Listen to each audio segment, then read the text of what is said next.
बोले पहले जाओ बासुकी नाग के पास। बासुकी नाग के पास गए, वो बड़ी मुश्किल में तैयार हुआ। मंदराचल पर्वत को बनाया गया, उसकी मथानी बनाई गई। राक्षसों से कहा गया कि अमृत पीना है। बोले हम तो तैयार घूम रहे हैं, आवे तो कहाँ है? बोले समुद्र में मिलेगा। बोले क्या करना पड़ेगा? भाई राक्षस सोच रहे थे कि अगर अमृत मिलेंगे तो फिर स्वर्ग तो हमारे हाथ में बना रहेगा। भगवान की तो चाल टेढ़ी रहती है। समुद्र मंथन जब शुरू हुआ तो मंदराचल पहाड़ समुद्र में जाने लगा, और जैसे ही मंदराचल पहाड़ समुद्र में धंसने लगा तो ये प्रभु मंदराचल पहाड़ के नीचे पहुंचकर मत्स्य का अवतार धारण कर लीजिए। बोले मत्स्य भगवान की। समुद्र मंथन हुआ।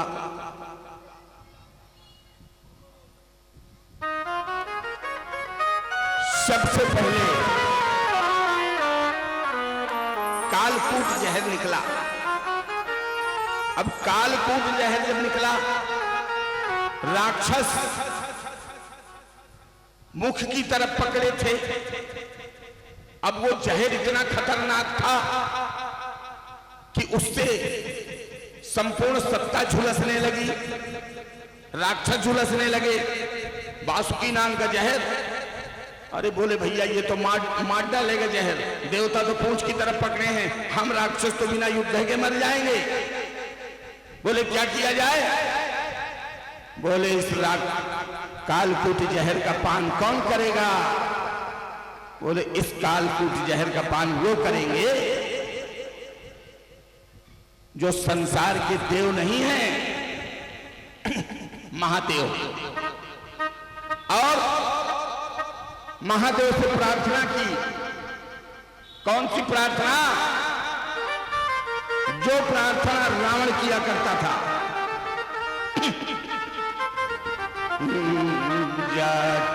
जटाटविगल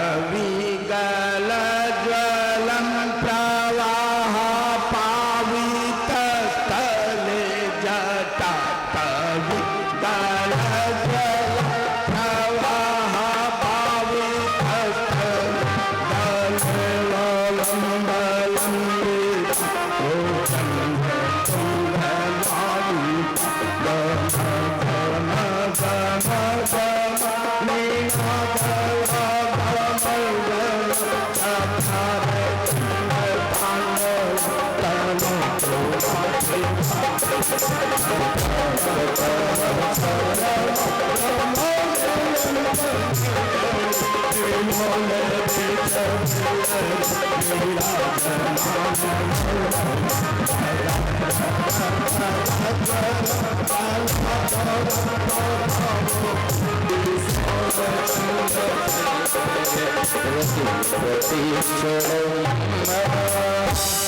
बाबा प्रसन्न हो गए।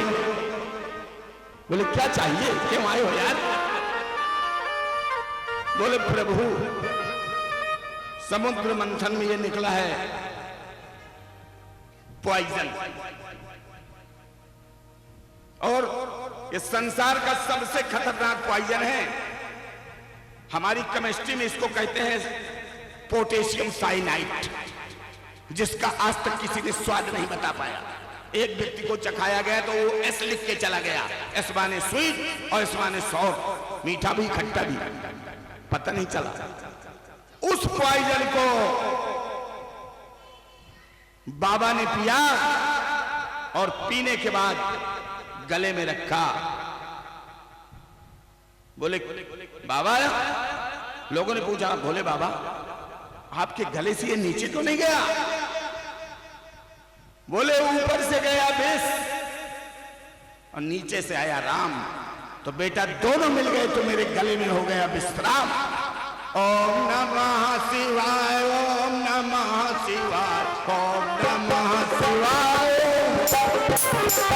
ओम नमः शिवाय, ओम नमः शिवाय, ओम नमः शिवाय, ओम नमः शिवाय,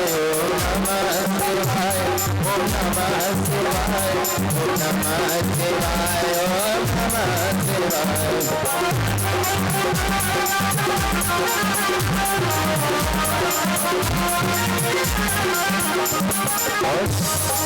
आशुतोष मम नाथ पुरारी, भुवन महिमा विदित तुम्हारी। आशुतोष मम नाथ पुरारी, भुवन महिमा विदित तुम्हारी। नमः शिवाय, ओम नमः शिवाय, नमः शिवाय, नमः शिवाय, ओम नमः शिवाय, ओम नमः शिवाय, नमः शिवाय,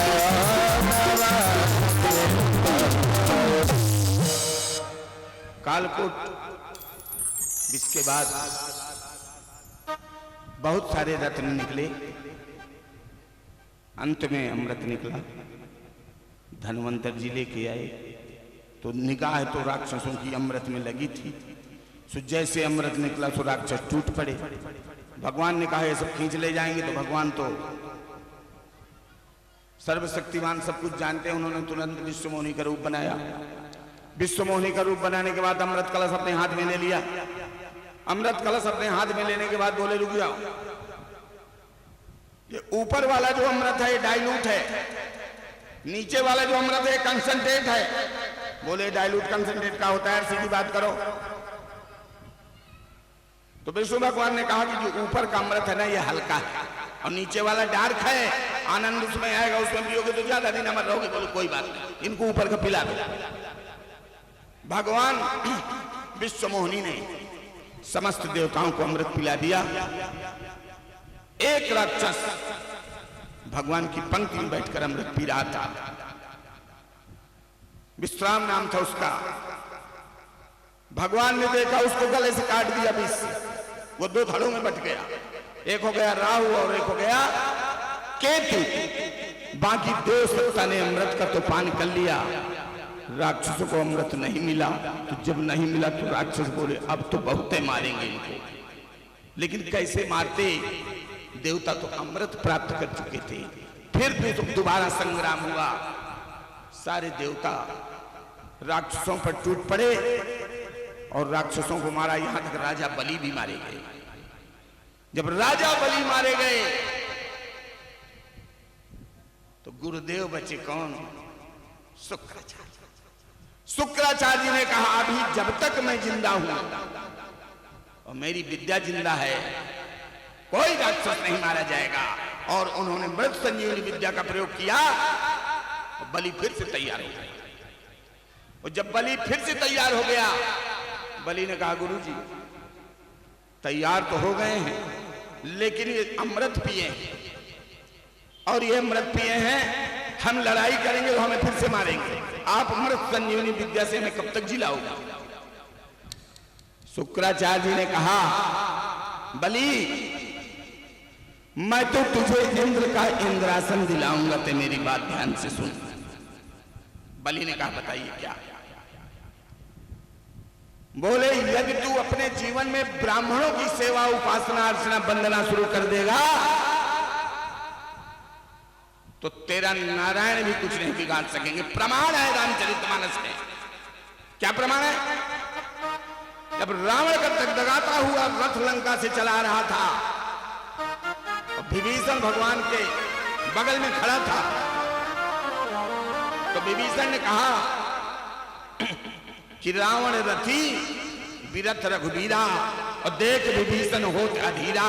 विभीषण ने कहा कि 7 खंड का रथ लेकर रावण आ रहा है और महाराज तुम लड़ाई के लिए खड़े हो, तुम्हारे पैर में जूता नहीं है यार, तुम्हारे पास खड़ा हो तो तुम्हारे भ्राता सीधी ले गए, तुम रावण से लड़ोगे, जीत पाओगे? तो भगवान राम ने कहा, बोले विभीषण रावण से लड़ने के लिए जिस रथ की आवश्यकता है ना वो मेरे पास है, तुम्हें दिखाई नहीं पड़ेगा। बोले कौन सा? कैसे जीतोगे?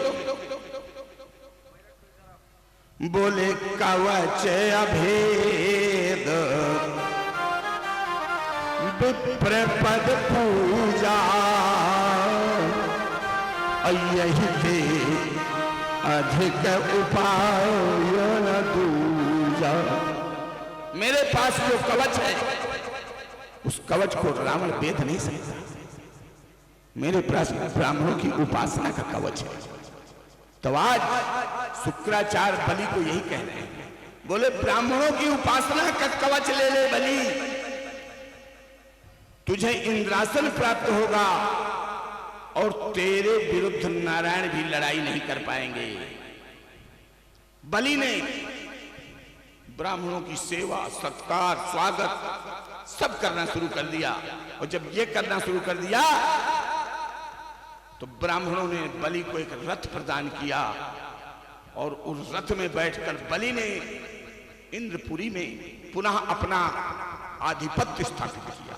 और जब आधिपत्य स्थापित किया तो देवता परेशान हो गए, बोले अमृत पीने के बाद भी भिखारी बने घूम रहे, क्या होता अमृत पीने से, ये तो बिना अमृत के मारे डाल रहे। अब देवता माता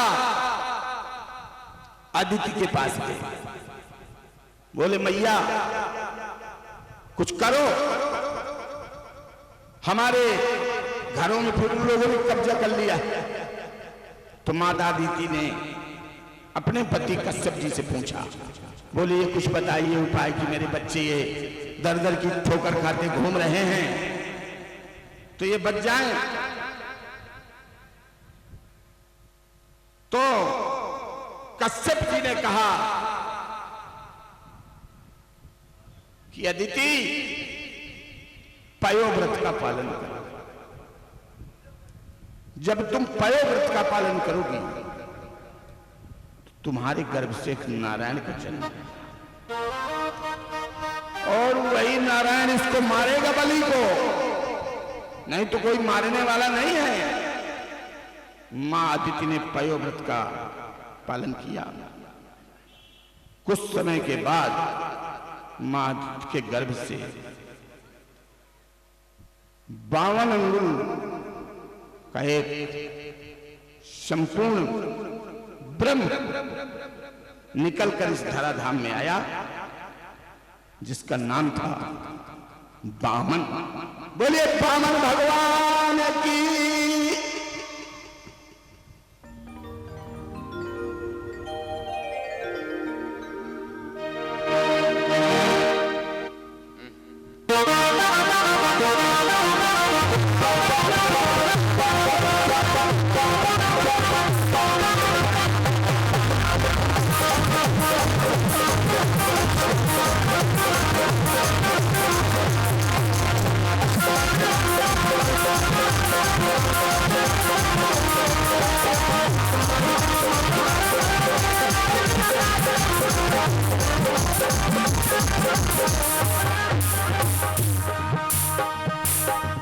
बावन भगवान गए महाराज बलि के पास, और उससे पहले बताया कि ब्राह्मणों की तपस्या की वजह ने ब्राह्मणों का सम्मान किया, आदर किया। देवाधीनम जगत सर्वम मंत्राधीनम च देवता ते मंत्र ब्राह्मण धीनम तस्मत् ब्रह्मण देवता।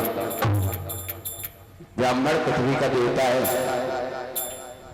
जैसे एक घर में दादा दादी हो और नाती पोता हो, तो दादा दादी से संस्कार आएंगे तो नाती पोता के पास चले आएंगे, यही होगा ना है। तो बस ऐसे ही है, ब्राह्मण जब भोजन करेंगे तो देवताओं के पास स्वाहा और आहा में पहुंच जाते हैं। हरि वामन रूप बनाए बलि राजा को चलने आए, हरि वामन रूप बनाए बलि राजा को चलने आए।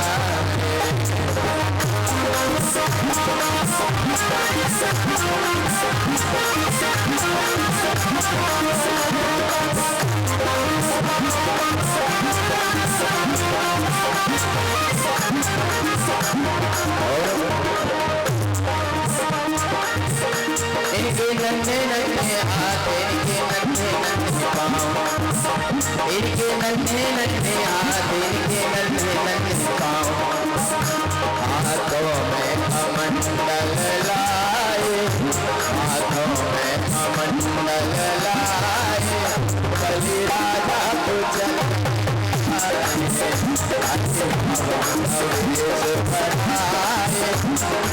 राजा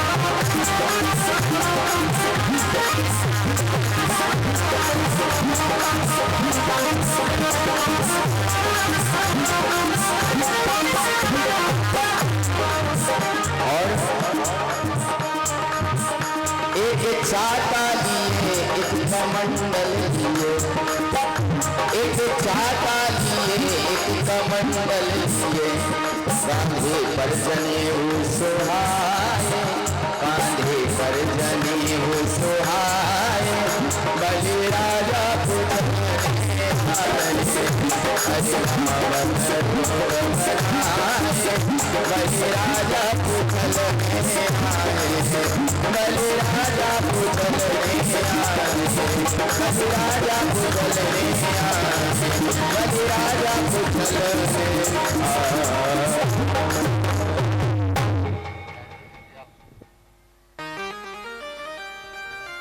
भैया ने भी आपको बताया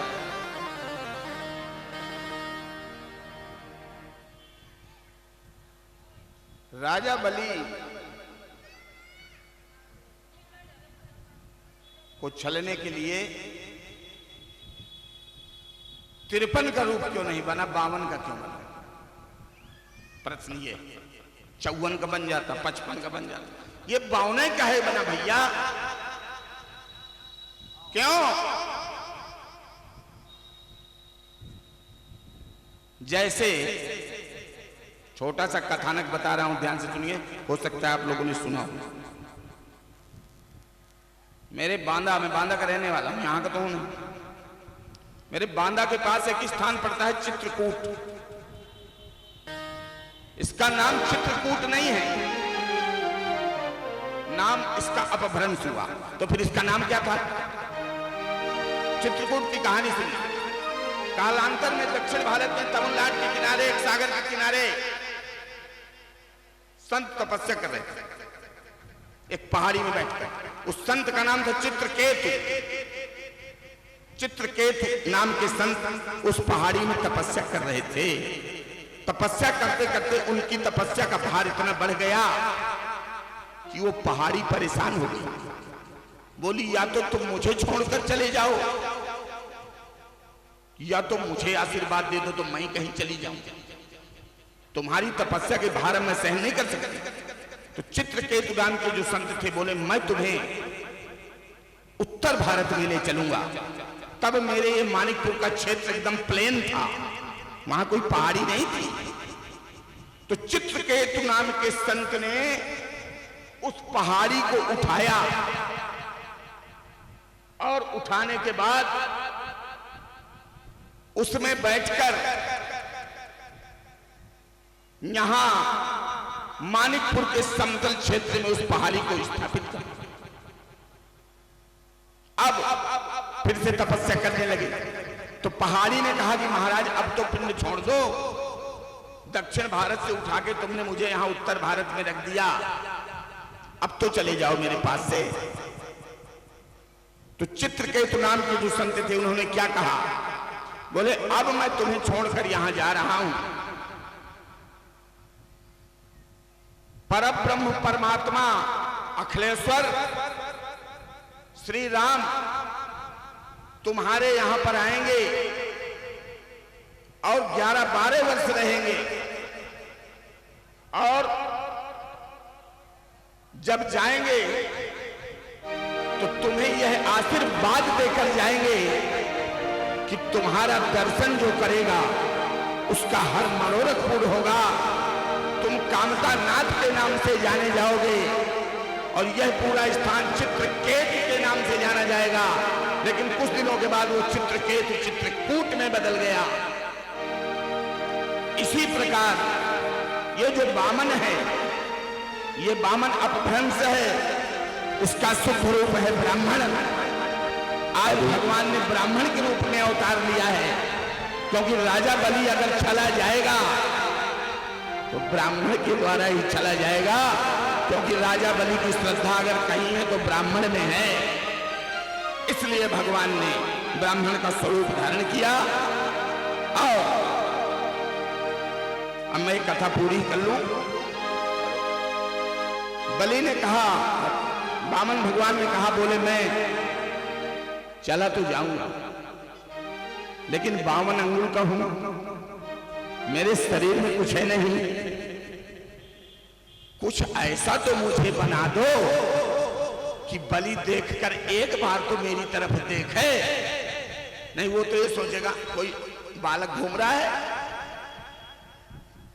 देवताओं ने कहा बात सही।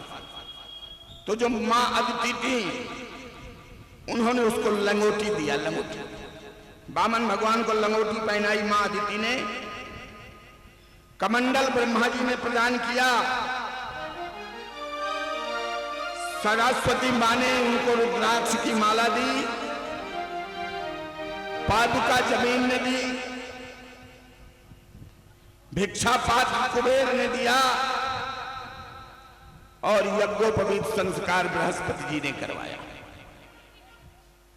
तैयार हो गए। राजा बलि ने देखा, बोले यार ये तो इतना छोटा बालक और बड़ा विचित्र बालक है, ये बहुत सज के चल रहा है, छत्र चमन लेके चल रहा है। जब राजा बलि के पास पहुंचे तो राजा बलि बोले आपका परिचय? बोले आपका परिचय? बोले हमारा परिचय तो राजा बलि। बोले बस आप ही की तो जरूरत है, मैंने सुना है तुम बहुत बड़े दानी हो। अरे बोले ब्राह्मण देव, क्या मेरे लिए आपका कोई आदेश है? बोले इसीलिए तो आया हूं, मैंने सुना कि तुम बहुत बड़े दानी हो, तो हमें भी कुछ दो। राजा बलि बोले क्या लेंगे? देखिए, बोलने की भी एक भाषा होती है। राजा बलि यहीं पर कह सकता था आदेश करिए, मैं किस लायक हूं। लेकिन राजा बलि ने क्या कहा? क्या लेंगे आप? देखना, ताकना, निहारना, झरोकना, घूरना, हेरना, सारी क्रियाएं आंख से होती हैं, लेकिन सबका अर्थ अलग है। देखना अलग है, ताकना अलग है, झांकना अलग है, घूरना अलग है, निहारना अलग है, झरोकना अलग है, सब क्रियाएं अलग हैं। तो जब राजा बलि ने कहा कि क्या लेंगे आप? बलि भगवान बोले तेरे अंदर अहंकार है और वही तो मेरा भोजन है। जीव के अंदर जो अहंकार है उसी का तो मैं भोजन करता हूं। बेटा वही चाहिए जो तुम्हारे पास है। बोले बताइए। बोले कुछ थोड़ी सी चीज मांगने आया हूं। बोले क्या? बोले मेरे पैरों से 3 पग जमीन दे दो, मेरे पैरों से। अरे बोले बस आपके पैरे कितने हैं महाराज? और शुक्राचार्य जी पीछे बैठे हैं, वो बार बार अलर्ट कर रहे हैं, बलि बलि बलि नहीं सुना। भगवान समझ गए कि शुक्राचार्य अलर्ट कर रहे हैं, बलि बदल जाएगा। भगवान ने कहा जल्दी करो, पानी वानी लाओ। और 3 बार मैं तुमसे कह रहा हूं, दोगे दोगे दोगे। बलि ने कहा मैंने दिया। बोले ठीक, लाओ पानी। शुक्राचार्य जी ने कहा, शुक्राचार्य जी ने तब तक देख लिया। बोले परब्रह्म नारायण बलि के दरवाजे खड़े हैं। अब बलि ये महिमा नहीं समझ रहा। 3 पैर बहुत दूर है, एक पैर में नाप लेगा, ये देखने में छोटा आइटम है बहुत खतरनाक। अब भैया भगवान ने कहा बलि बोलो भाई क्यों, किस असमंजस्य की स्थिति में हो तुम? What do want? देना नहीं चाहते क्या? बलि ने कहा सुनिए, अगर बलि ने कह दिया तो बलि देगा। बोले ठीक, कोई बात नहीं, पानी मंगवाओ। लोटा में पानी आया। शुक्राचार्य बोले जान के मर रहा है, इसको मरना है। शुक्राचार्य जी उसकी टोटी में बैठ गए। बोले जब पानी ही नहीं गिरेगा तो संकल्प कहां से होगा। बलि भगवान बोले बोले रुको शुक्राचार्य, आज तुम्हें बेटा कन्वे बना के छोड़ब। शुक्राचार्य टोटी में बैठ गए। उन्होंने कहा इसमें कुछ डालो। बलि ने कुछ मार दिया, उनकी एक आंख चली गई, वो तो अंदर बैठी। पानी गिर गया, संकल्प हो गया। जैसे ही उन्होंने 2 पैर रखे तो दूसरे पैर में ब्रह्मांड फट गया। ब्रह्मांड में छेद हो गया। जब दूसरा पैर फैलाया तो जब छेद हो गया तो वहां से पानी निकला। वो पानी भगवान के पैर में गिरा। पैर से आया नीचे, ब्रह्मा जी ने कमंडल लगा लिया तो कमंडल में आ गया। कमंडल से खसक गया तो नीचे शंकर जी खड़े थे तो शंकर जी की जटा में आ गया। वो क्या बन गया। अये पुण्य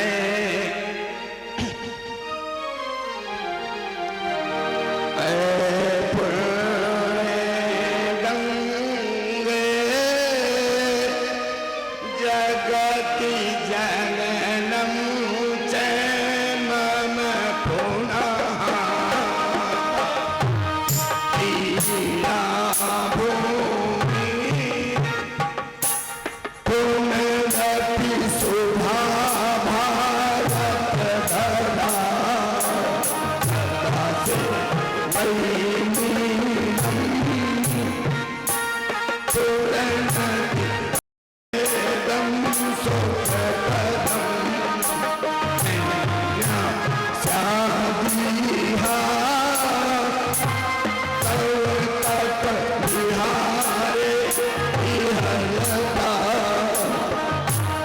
ईया भागीरथी का जन्म हो गया।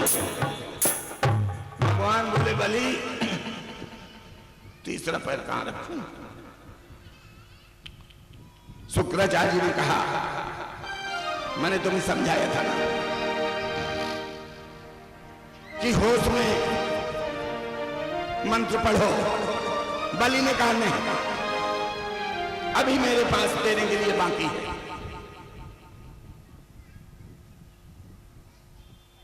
भगवान ने कहा क्या दोगे। बोले देखिए 2 पैरों में ने आपने सब कुछ नाप लिया, अभी बलि नहीं हारा, बलि का शरीर बन रहा। आप तीसरा पैर मेरे सर में रख के नाप लीजिए।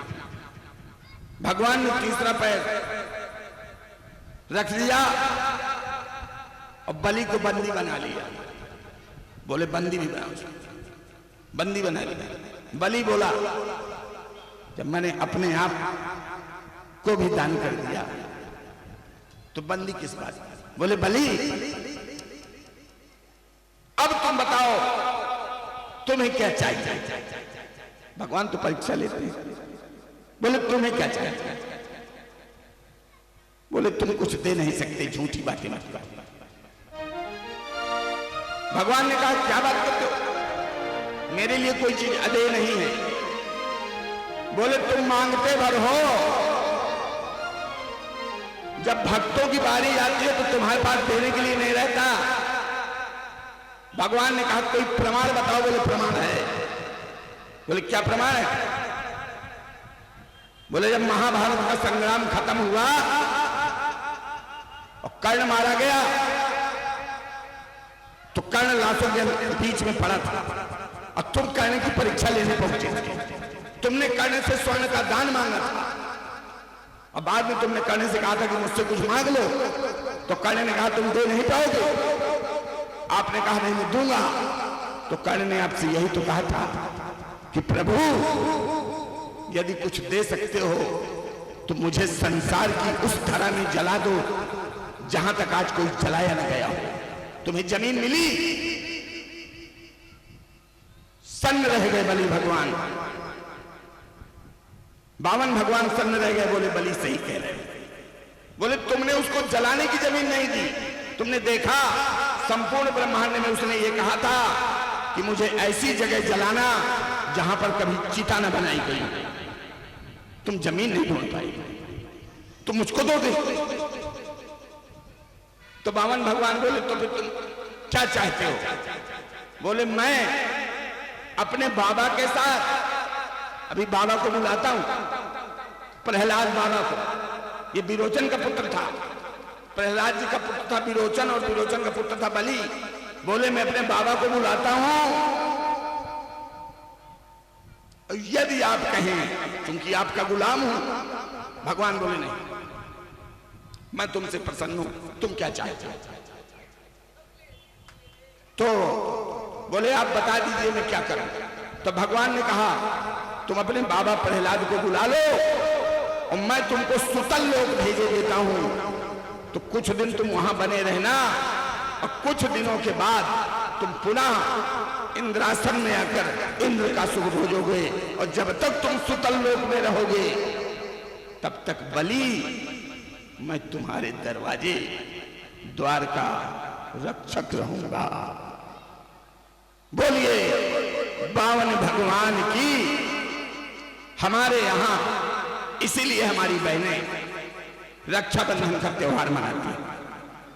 जब भगवान विष्णु जिन्होंने वामन रूप बनाया था बलि के दरवाजे में रक्षक बन गए, तो लक्ष्मी जी ने ढूंढना शुरू किया कि ये पति मेरे कहां गायब है। जब ढूंढा तो पता चला कि ये सुतल लोक में राजा बलि के द्वारपाल बने। लक्ष्मी जी पहुंची राजा बलि के पास, तो बिना पूछे समझे राजा बलि के हाथ में राखी बांधी। राजा बलि ने कहा आप लक्ष्मी जी बहन? बोले हाँ भैया। बोले बताओ रक्षाबंधन के उपलक्ष्य में तुम्हें क्या दे दूं? बोले जो दरवाजे खड़े इन्हीं को दे दो। बोलिए लक्ष्मी मैया की। ये सब लोग कहां चले गए भाई?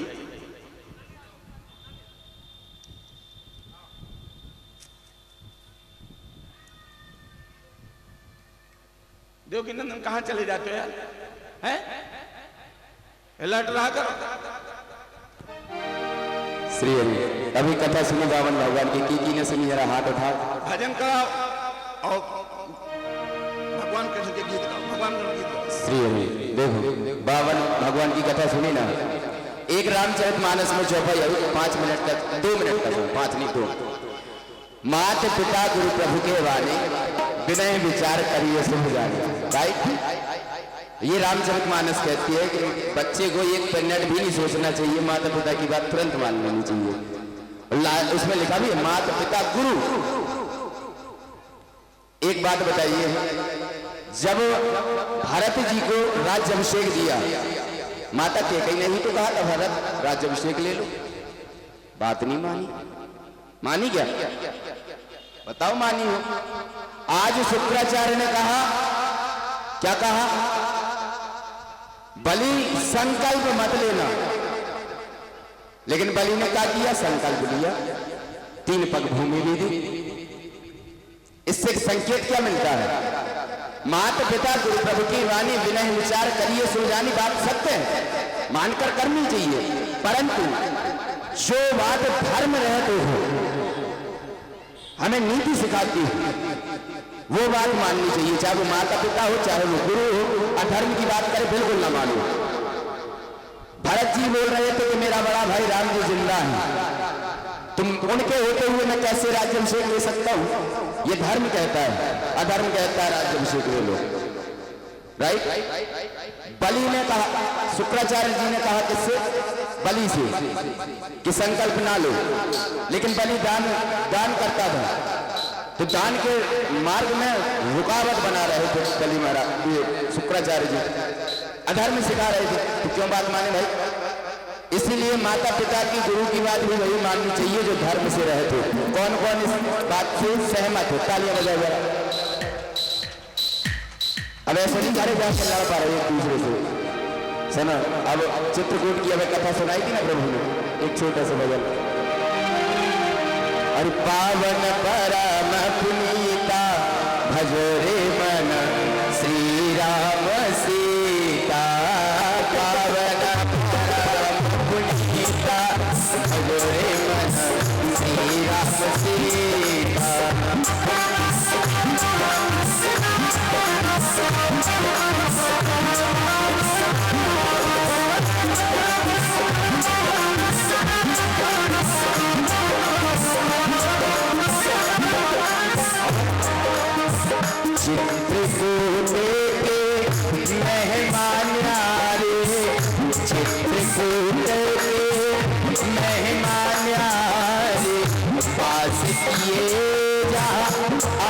बिहारी वास किए रहा अवध बिहारी। जब तक प्रभु चित्रकूट में रहे तब तक समय सुखों में बीता। क्या सीता का हरण हुआ? नहीं हुआ। एक से एक संत लोग दर्शन करते हैं। समय सुखों में बीता भजोरे मन सीता सीता पावन सीता भजोरे मन सीता सीता।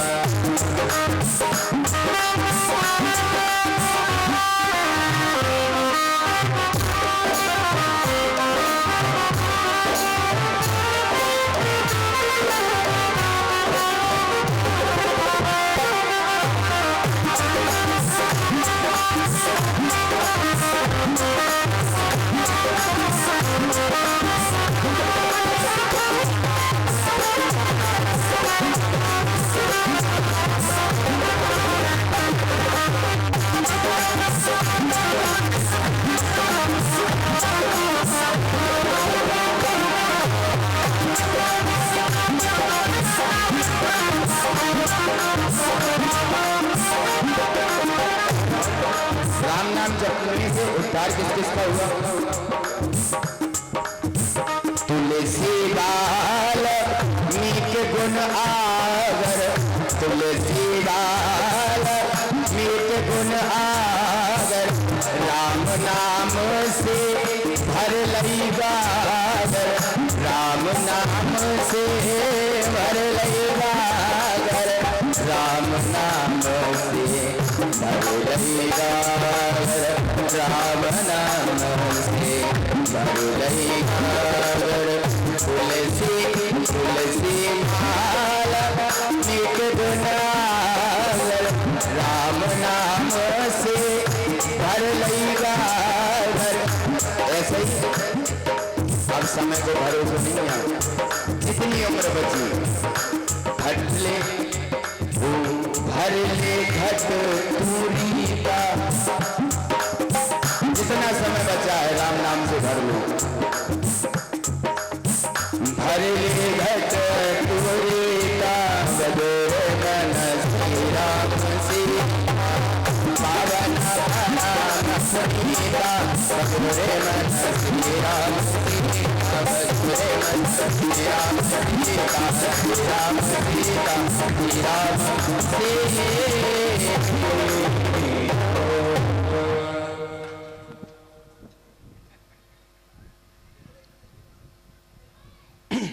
परीक्षित जी ने कहा, सुखदेव जी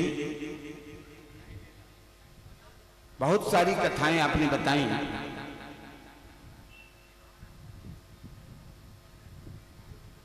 अब थोड़ा सा वंशों की ओर ले चलिए।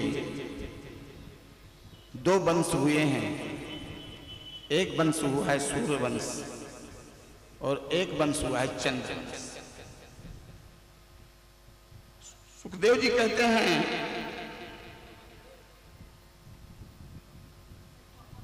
कि परीक्षित जी सूर्यवंश की चर्चा यदि मैं विस्तार से करूंगा तो मुझे 19वां पुराण लिखना पड़ेगा।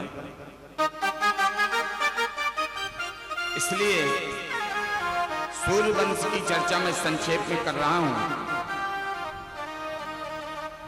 ब्रह्मा के बेटा मरीच हुए और मरीच के बेटा विश्वबाहु। इसके बाद ये वंश चला। इसी वंश में आगे चलकर हरिश्चंद्र हुए, मानधाता हुए, रघु हुए, अज हुए, दशरथ हुए और उसके बाद दशरथ के बाद उनके 4 पुत्र हुए, राम, लक्ष्मण और भरत, शत्रुघ्न। मुझे लगता है इस वंश की चर्चा ज्यादा करना इसलिए उचित नहीं है क्योंकि आप सभी लोग रामचरितमानस का लगभग पाठ करते हैं, लेकिन फिर भी चूंकि सूर्यवंश का नाम आया है, इसलिए मैं एक थोड़ी सी 4 लाइन की स्तुति गा रहा हूं। श्री राम दीपचंद, श्री रामचंद्र कृपाल भजन हरण भव भय तारो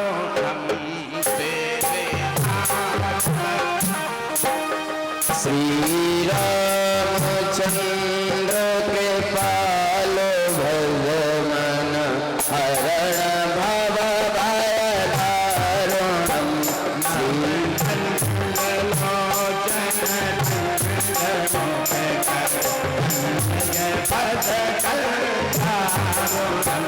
नव कंजरोचन कंज मुखे कर कंज पर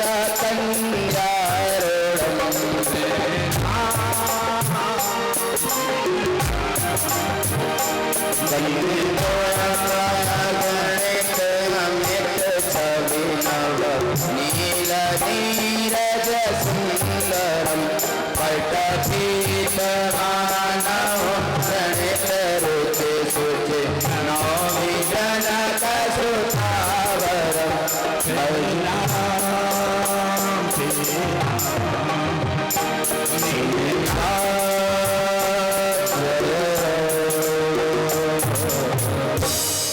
भगवान राम सत्य सिंधु पालक सुर सेतु और राम जन्म जग मंगल हेतु। जग के कल्याण के लिए भगवान राम का जन्म हुआ।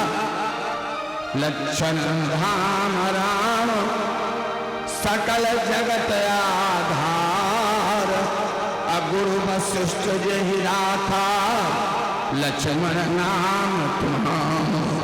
विश्व भरण पोषण कर जोई तेरे कर नाम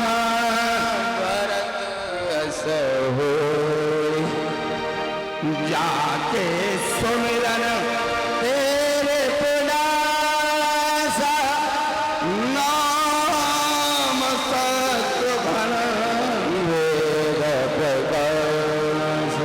बोलो जय सिया राम, जय जय सिया राम। बोलो भगवान का जन्म हो गया, समझ में आया। अब सूक्ष्म रूप से कथा हो तो ऐसी हो, बोले तो ध्यान दियो। और चंद्रवंश को वर्णन हो, टेंशन ना लो। भगवान की एक बधाई, तत्पश्चात चंद्रवंश का प्रवेश। अरे प्रगति चारो भैया, अब अगर कोई पता चले नंद की कोई लड़का हो जाए, कोई जेठानी की लड़का हो जाए, देवरानी के, अरे पूछो ही ना महाराज, ऐसे होता चला वहां पे रज्जे लंबे लंबे गोला खा ले और जात जात नहीं जात। अरे बधाई हो बधाई, ऐसे का छूट ना लो, काय की बधाई। अरे खड़े हो जाता ना भगवान के दरबार में, नाच लो, खुशी मना लो, बना बना। अरे प्रगति चारो भैया अवधो में भैया, प्रगति चारो भैया अवधो में बाजे भैया। बाज बधैया बाज सनैया, बाज बधैया बाज सनैया। प्रगति चारो भैया अवधो में बाजे भैया, प्रगति चारो भैया अवधो में बाजे बधैया। प्रगति चारो भैया अवधो में बाजे बधैया।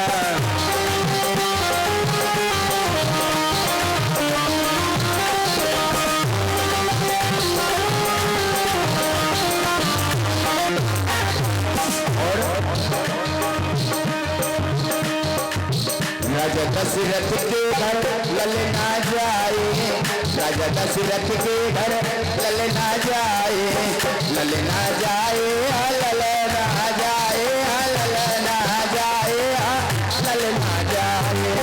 राजा दशरथ के घर ललना जाए और नाम भरे रघुरैया। अच्छा हमें लगा जितने जी बैठे पाँव आए ना भी ताली बजाओ बोले राधे राधे ताली बजाओ नाम करे रघुरैया अवध में भैया प्रगति चारो भैया अवध में बाजे भैया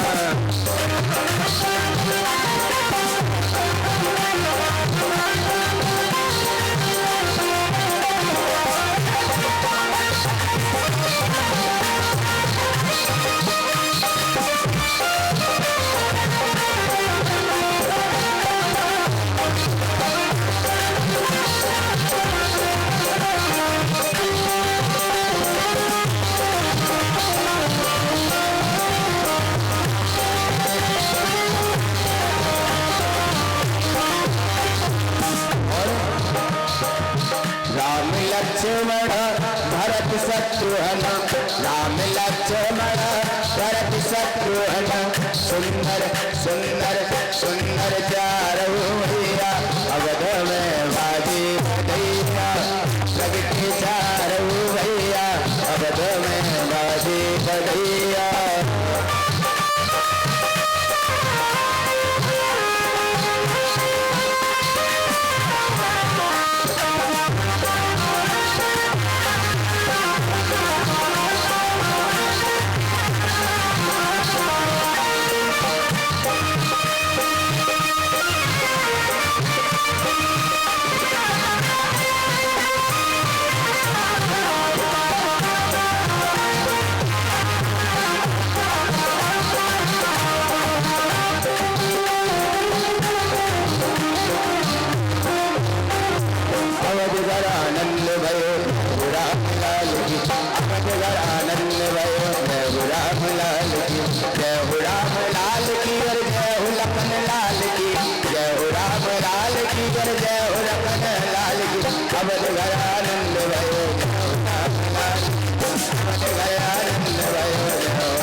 अब जो ना कच्चू के हमारे थक गए हाँ अब कृष्ण भगवान वो टेढ़ी टांग वाले का तो अब रहेगा वो तो कुछ काम ही टेढ़े बैठे रख दो अब प्रसाद लेके देख दो राधे राधे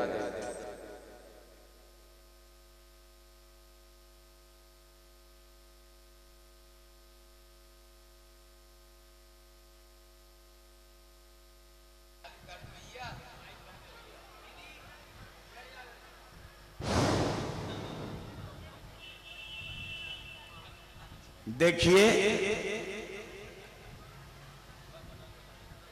सूर्यवंश मैंने आपको थोड़ा सा सूर्यवंश का दर्शन बस करवाया। चंद्रवंश में भगवान कृष्ण जन्म लेंगे। इस वंश से पता चलता है कि भगवान कृष्ण टेढ़े हो। क्यों? क्योंकि चंद्रमा की जो कला है वो 15 दिन घटती है और 15 दिन बढ़ती है। ये चंद्र वंश में जो चंद्रमा की आकृति है ना वो घटती बढ़ती है। भैया ये लोग दीदी लोग बैठे थोड़ी सी साइलेंट रहो, कथा हो जाने दो थोड़ी के बाद। इस वंश में जब चंद्रमा की आकृति घटती बढ़ती है, कभी चंद्रमा थोड़ा सा टेढ़ा कभी बहुत ज्यादा टेढ़ा, तो इस टेढ़े वंश में टेढ़े सरकार जन्म लेंगे। लेकिन जब ईश्वर इस धराधाम पर आता है तो ईश्वर को धराधाम पर आने के लिए कोई न कोई कारण चाहिए। ऐसे भगवान फालतू में नहीं घूमते रहते हैं कि अब चल रहे हैं तो पृथ्वी का दर्शन कराएं, अब चल रहे हैं जरा यशोदा मैया का दर्शन कराएं। नहीं, कोई न कोई कारण होना चाहिए। ईश्वर के प्राकट्य का कोई न कोई कारण होगा। तभी ईश्वर प्रकट होगा। और कोई कारण नहीं होता, सबसे प्रबल कारण होता है जब जब हो यह धर्म कय हानि, जब जब हो यह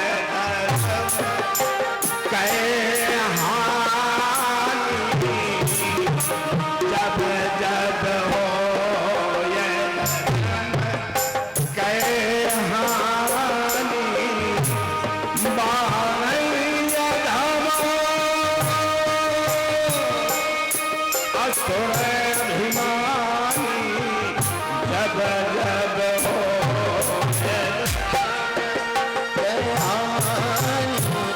बढ़ैया असुर अधम अभिमान, तब तब प्रभु धर त्रिवर शरीरा, तब तब प्रभु धर त्रिवर शरीरा, हरै कृपा निधि सजन बीरा, तब तब प्रभु धर त्रिवर शरीरा।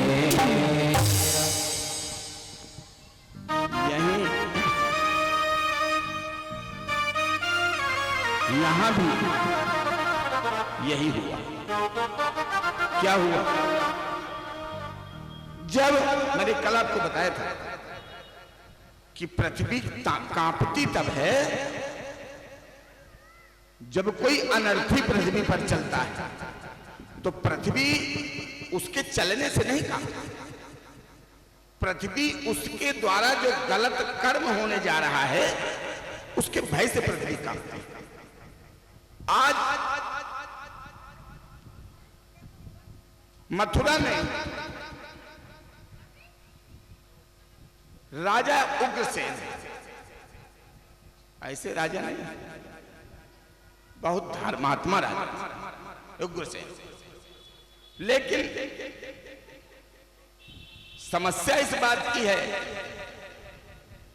कि इस बात की कोई गारंटी नहीं है कि अगर पिता धर्मात्मा होगा तो पुत्र भी धर्मात्मा होगा। देखिए, अब भगवान कृष्ण का प्राकट्य ही होना है, अंतिम कथा है, परेशान मत होइए।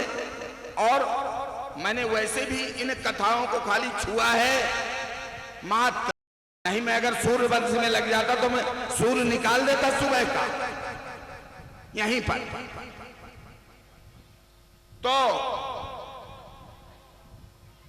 उग्रसेन बहुत धर्मात्मा राजा है, लेकिन हो सकता है जाने अनजाने में कोई प्रायश्चित गड़बड़ हो गया होगा, तो जिनके कंस जैसा पुत्र पैदा हो गया। देखिए, आपके जीवन का जब कोई ना कोई कर्म बिगड़ेगा तभी ये विकृतियां उत्पन्न होती हैं, ये आपको मानना ही पड़ेगा, पक्की बात है। नहीं, ये विकृतियां उत्पन्न हो नहीं सकती। तो कंस ने इतने अत्याचार किए कि अपने पिताजी को भी एक बार उसने बोला, तुम ज्यादा बाहर न रहो, चलो थोड़ा जेल की हवा खा लो। पिताजी को भी जेल में डाल दिया उग्रसेन। जब वहां की जनता ने देखा कि यार बड़ा क्रूर बालक है ये अपने पिता को भी नहीं छोड़ रहा, तो उस चीज को खत्म करने के लिए इसने एक कला बनाई। क्या कला बनाई? इसने अपने चाचा की लड़की देवकी, बोले मैं स्वयं देवकी का विवाह करूंगा, आप लोग परेशान न होइए। और गया तो वासुदेव जी से शादी तय कराया। और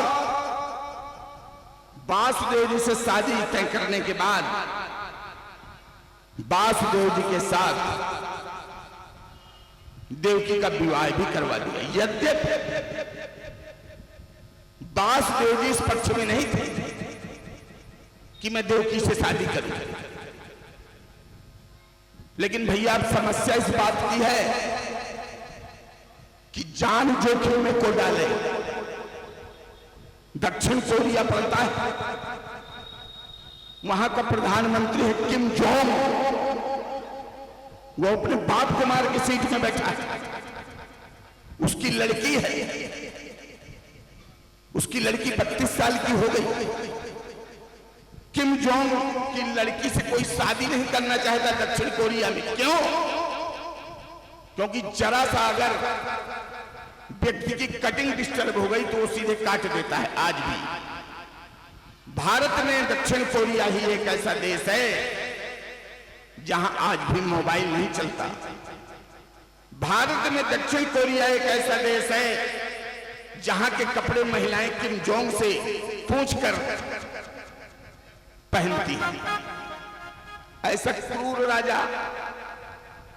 तो उसी क्वालिटी के ये थे आदरणीय परम श्रद्धेय आदरणीय वंदनीय अर्चनीय कंस जी महाराज। जब ये समस्या पैदा हुई तो लोगों ने कहा कि उग्रसेन के बाद इस मथुरा की सत्ता कहां जाएगी। कंस को पता चला। कंस ने कहा इस चीज को मेंटेन करो, आगे प्रधानी का चुनाव आने वाला है, लोग वोट नहीं देंगे, इसलिए चाचा की लड़की की शादी करवा दूं, वोट बैंक पक्का हो जाएगा। देवकी की शादी बसदेव जी से करवा दी। लेकिन जैसे ही देवकी जी का डोला तैयार हुआ विदाई के लिए, तो डोले से कंस ने मां देवकी को उठा के रथ में बैठाया जिसमें घोड़े लगे थे। रथ का जो शावक था बोले महाराज आपका आदेश हो तो मैं ससुराल में छोड़ा हूं। बोले नहीं, कोई नहीं जाएगा मेरी बहन को छोड़ने। बोले ठीक सरकार। बोले बहन को छोड़ने में जाओ। जैसे ही बहन को छोड़ने के लिए कंस तैयार हुआ, उसी समय आकाशवाणी हुई। बोले दुष्ट कंस, तू जिसको छोड़ने जा रहा है ना, सावधान हो जा। तो जिसको ससुराल छोड़ने जा रहा है, इसी की 8वीं संतान से तेरे जीवन का राम नाम सत्य होगा। जितने टाइम कंस ने यह सुना तो कंस के हाथ से घोड़ों की लगाम छूट गई। मैंने आपको बताया था कल जाने परसों की कथा में, जो माताएं या बहनें रही होंगी उन्हें याद आ रहा होगा। जीवन में यदि आपको किसी चीज से भय है तो मृत्यु से है। और यहां इतने लोग बैठे हैं, कोई व्यक्ति मुझे बता दे कि हम मौत से नहीं डरते। तो जीवन में सबको मृत्यु से भय है। जैसे ही आकाशवाणी हुई, कंस देवकी के 8वें गर्भ से तुम मारे जाओगे। कंस बोला कोई बात नहीं, 8वें गर्भ को देख लूंगा जब आएगा 8वां गर्भ। अब देखिए, देवकी का जब पहला गर्भ आया तो कंस उसको मारना नहीं चाहता, लेकिन ये नारद है ना, ये नारद नहीं किसी को बचने दे रहे।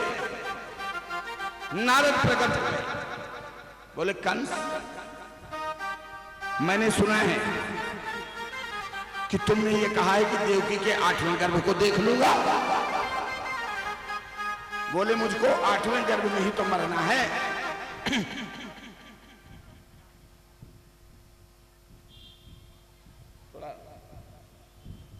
बोले मुझको 8वें गर्भ में ही तो मरना। नारद जी एक फूल लाए, देखो नारद जी का खुरापात देखो आप, जिसमें 8 पंखुड़ियां थी। कंस के सामने खड़े हो गए, बोले इसमें बताओ पहली कौन है? तो कंस ने कहा पहली ये। बोले यहां से शुरू करो तो कौन है? बोले पहली ये। बोलो तो इन 8 पंखुड़ियों में कोई भी पंखुड़ी 8वीं हो सकती है कि नहीं हो सकती? कंस बोला बात तो सही है। तो बोले जब कोई भी 8वीं हो सकती है तो काहे नहीं मार रहा हो पहले गर्भ को, पगला? कंस ने कहा मारना पड़ेगा। कंस ने मां देवकी के पहले गर्भ को नष्ट कर दिया, दूसरे को नष्ट कर दिया, तीसरे को नष्ट कर दिया, चौथे को नष्ट कर दिया, 5वें को नष्ट कर दिया।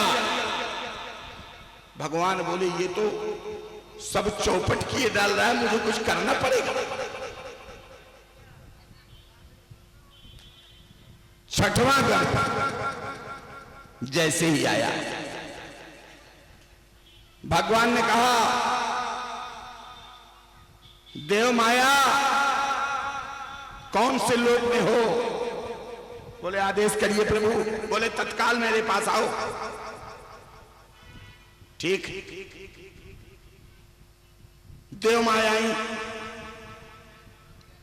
बोले रोहिणी का 6वां गर्भ है, इस गर्भ को अपनी संकर्षण विधि के द्वारा देवकी को पता न चले, उसको कोई तकलीफ ना हो, अपनी संकर्षण विधि के द्वारा रोहिणी के गर्भ में प्रतिस्थापित कर दो। योग माया ने देवकी के 6वें गर्भ को निकालकर रोहिणी के गर्भ में प्रतिष्ठापित कर। भगवान बलराम जी रोहिणी के गर्भ में प्रतिष्ठापित हो गए। अब आया 7वां गर्भ।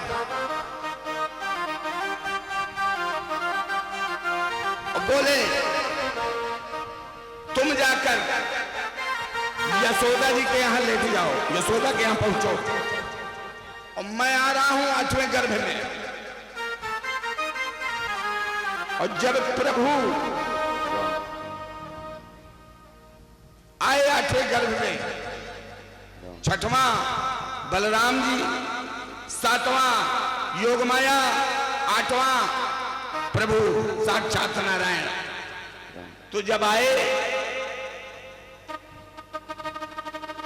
तो जो जग रहे थे वो सो गए। देखो तो मुकद्दर, अभी तक जगते रहे और जब जगने का समय आया तो सो गए। भारत में एक प्रतिमा है, आपको बता रहा हूं, यदि आप लोग न गए हो तो हो आना, प्रमाण से बता रहा हूं। दक्षिण भारत में प्रतिमा है, और चाहे जो कुछ मन ग्रंथ लेकर चले जाना, प्रतिमा के सामने जाओगे और अगर मांग लेना तो एक बार मुझे आकर बता देना कि नहीं हम मांग आए। मांग ही नहीं सकते हो। विष्णु भगवान की प्रतिमा है, वहां पर महिलाएं पहले अपना बाल उतरवाती हैं। केरल की जितनी महिलाएं हैं सब तिरुपति बालाजी, तिरुपति बालाजी, उस मंदिर का रिकॉर्ड है। आप चाहे जो कुछ मन्नत लेकर चले जाओ, मूर्ति के सामने जाओगे भूल जाओगे क्या मांगना है, आज भी प्रमाण है। उससे ज्यादा सोना भारत के किसी मंदिर में आज भी नहीं चढ़ता। पर डे 1.5 कुंटल 2 कुंटल सोना चढ़ता है और 50 लाख के ऊपर रुपया चढ़ता है रोज। ऐसा मंदिर कि उसके बरामदों में देसी घी बहता है, घी बहता है। एक लड्डू 100 रुपए का मिलता है, आप बता नहीं सकते हो ये लड्डू किसका बना है। और उस मंदिर में जिस गांव से प्रसाद आता है बनकर, उस गांव की महिला का किसी दूसरे गांव के पुरुष से संबंध नहीं होता। पहली बात, उस गांव की सारी महिलाएं उसी गांव के पुरुष से ब्याही जाती हैं। और कोई भी महिला या पुरुष सिला हुआ कपड़ा नहीं पहनता। तिरुपति बालाजी के मंदिर का प्रभाव। तो आज जब जगने का समय आया तब सो गए। भगवान 8वें गर्भ में आए और आइए 7वां गर्भ जो माया के रूप में रहा, तो भगवान की माया को मनाते हैं। भगवान की माया मान के तो भगवान से मिले हुए मात्र 2 मिनट लगने, यानी जैसे जन्म होने। बिल्कुल बिल्कुल आराम से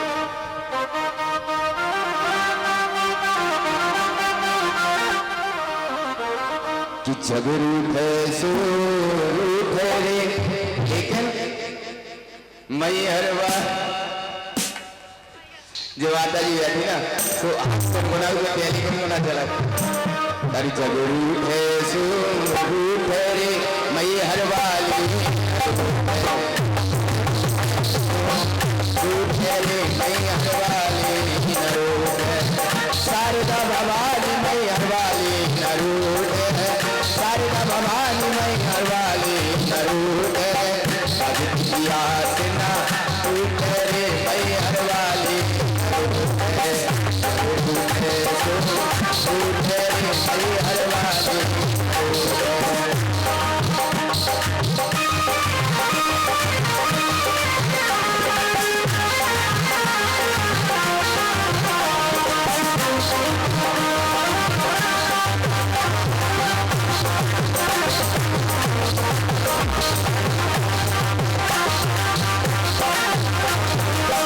चलो चलिए तरसमा कर लो, ऐसे नहीं हम कह रहे कि अब ये टेम्पू या बस करो से चले, हाँ मन से। चलो चलिए तरसमा कर लो, कंचन नीर से लोटा भर लो, कंचन नीर से लोटा भर लो, भक्ति की आसना छूटे रे, भक्ति की आसना छूटे रे मई हरवाली नरूठ, छूटे रे मई हरवाली नरूठ।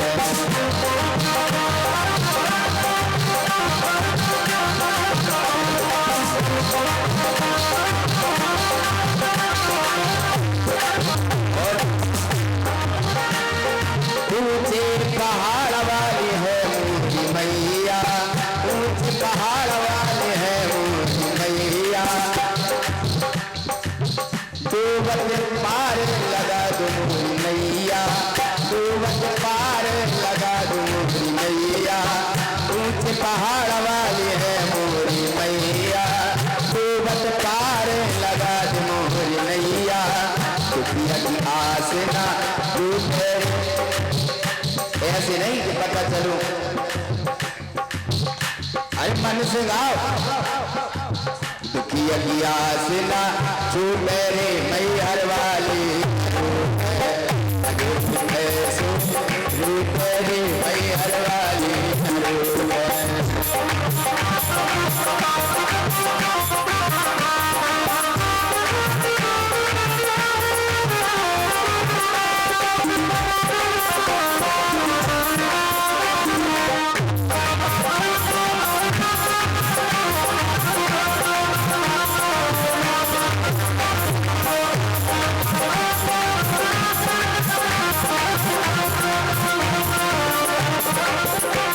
और भोर भाई निकसन लागो, भोर भाई निकसन लागो, बोल चिड़ैया उठोर भाई जागो, बोल चिड़ैया उठोर भाई जागो, हम भैया रमा रही छोटे से तालियां ऊपर करता ना, अब लघु की तालियां सुना रही हो जैसे, जब रूठ सो रूठ रे मई हरवाली जब रूठ सो रूठ रे मई हरवाली।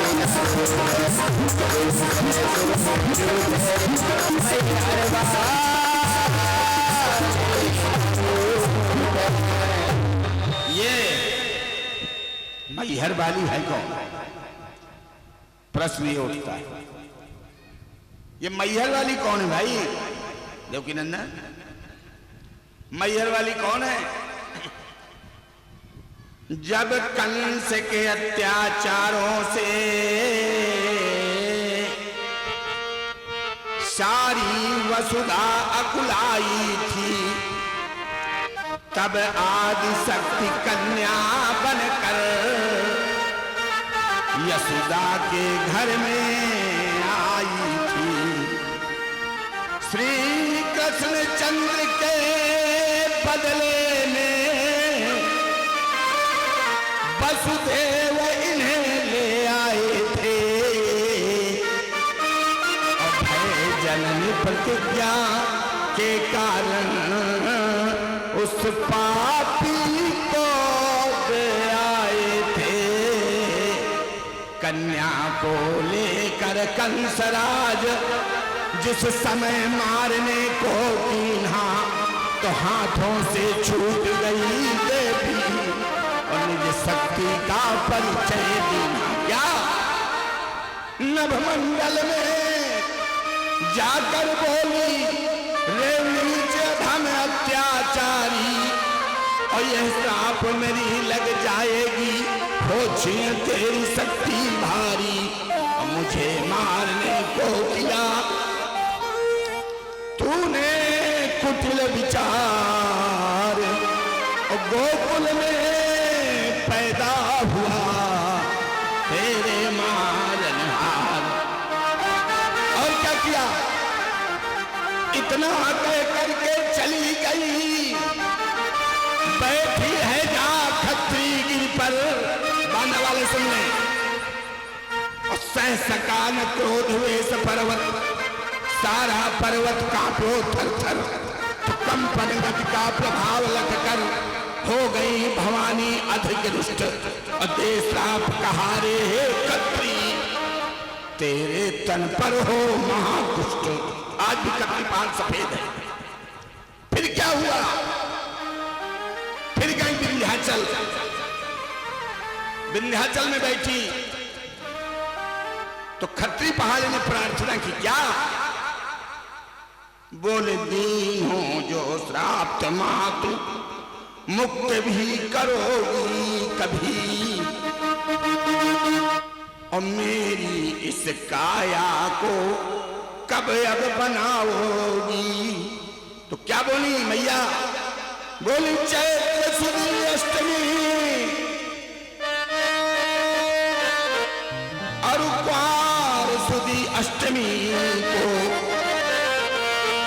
आकर प्रतिवर्ष दर्श तुझको दिखलाऊंगी, और सुनो करूंगी फेरा तुझ पर 1000 बार, तो तेरी इस काया को जड़ से मिटाऊंगी।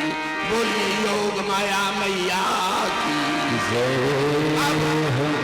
भगवान का प्रकट हमारे देवनंदन भैया करवाएंगे। भय प्रकट कृपाला दीन दयाला, कौशल्या हितकारी,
शोभा सिंधु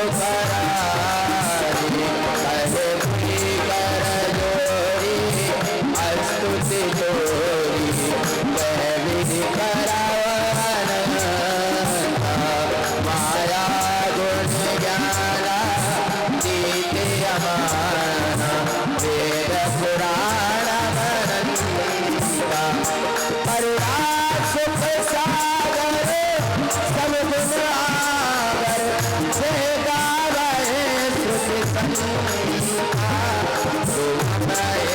लागी जनु अनुरागी बजाओ प्रकाश श्री कंगीता ब्रह्मांड ने गाया निर्मित माया रोम रोम प्रतिवेद करे मधुर सुवासी जय प्रयासी सुनते धीरा मत फिर न रहे उपका जब जाना प्रभु से गाना करते भाव तवे कीन जाए कही कथा सुनाए मात बुझाई जय प्रकार सुखा प्रेम माता पुनी बोली सोमसी डोली सजा होता रूपा सुलीला के प्रिय शीला यह शुभ परम अनुपा सुन वचन सुधारा रोदन गाना वे वालक स्वरूपा हरिपद पावने सेना करहि भव विप्र भेनु सुर संगहित लीन मनुज अवतार निज इच्छा निर्मित करो माया गुण गोपाल। क्यों भी बधाई गीत बधाई गीत गा दो तुम। बधाई हो कन्हाई बधाई हो कन्हाई जन्मदिन की तुमको बधाई देव की माई जन्मदिन की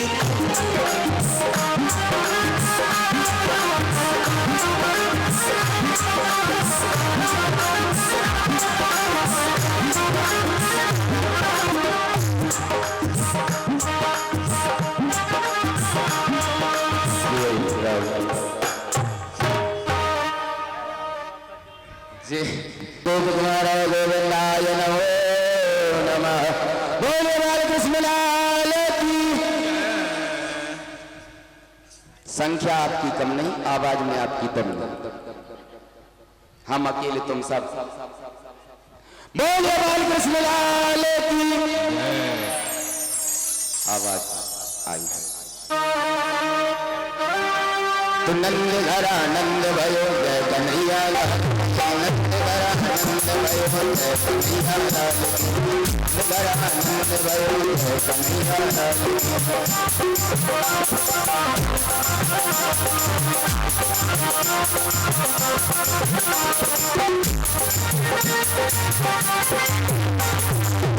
कन्हैया लाल की जय कन्हैया लाल की बंसी वाले वाल की जय कन्हैया लाल की गया आनंद भयो जय कन्हैया लाल की गया आनंद भयो जय कन्हैया लाल की।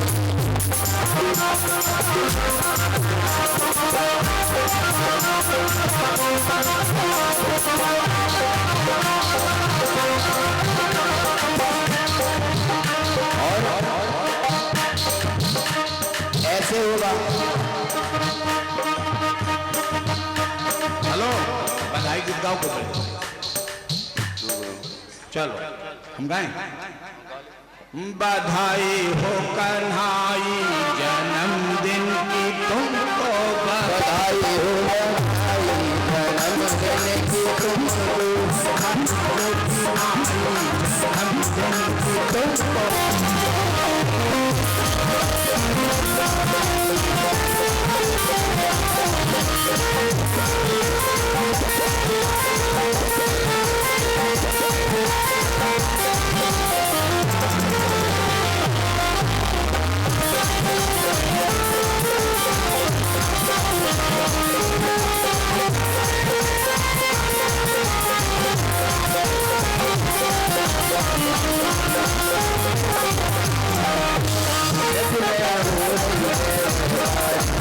लाला जायो है सजने मोरैया लाला जायो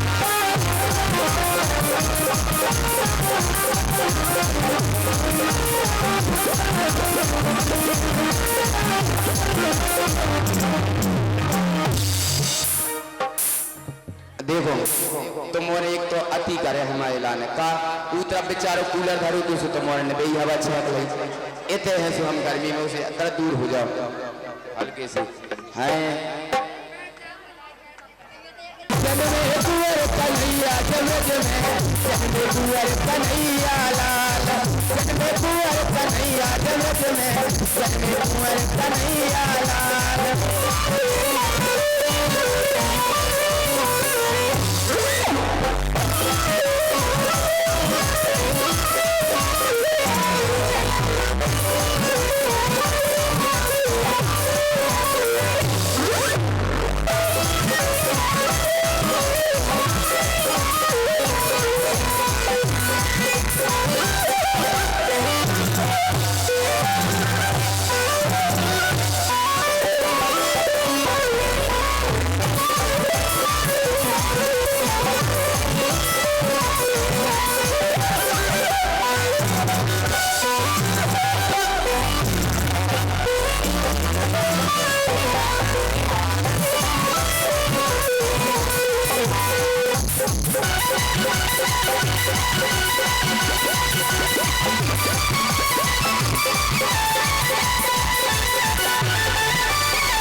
ऐसे नहीं लंबे लंबे हाथ उठा लो हमें तो पसीना आ ही रहो तो मैं और पसीना में भीग जाता तो हमें सुकून मिले नाचे गाता जब में जन्मे कुंवर कन्हैया जन्मे कुंवर कन्हैया जन्मे कुंवर कन्हैया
देखो हमें लगा तुम्हारा तो बधाई सुनने को मन नहीं है तुम्हारे पहले सब जने दूर हो थोड़ी से और बिट्टू और जितनी दीदी खड़ी है सब रंग का पाँव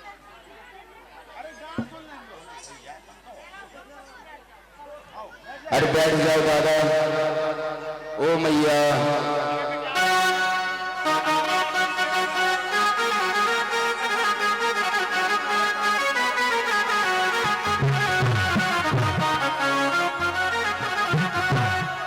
मुझे लग रहा है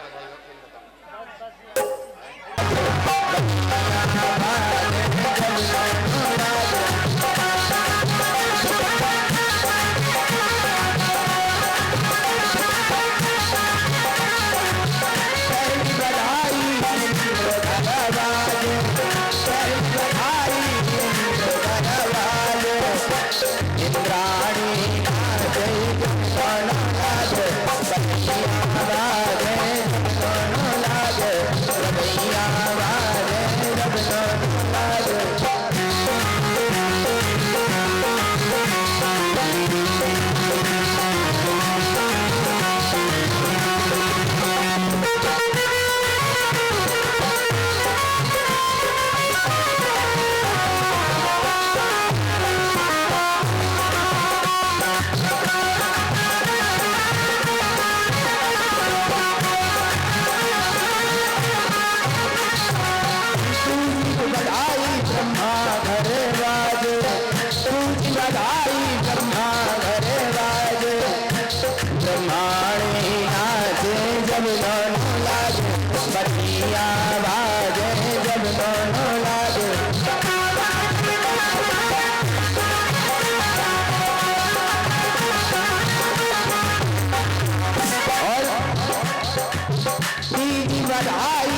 मंदिर में बाजे तीज बधाई शिव मंदिर में बाजे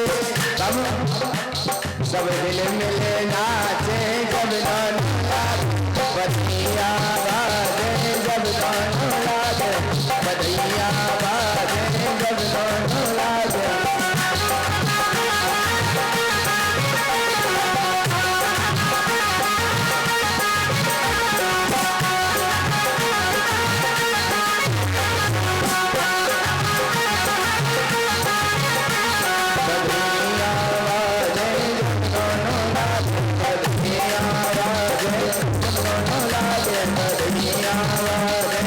दोनों लागे बजैया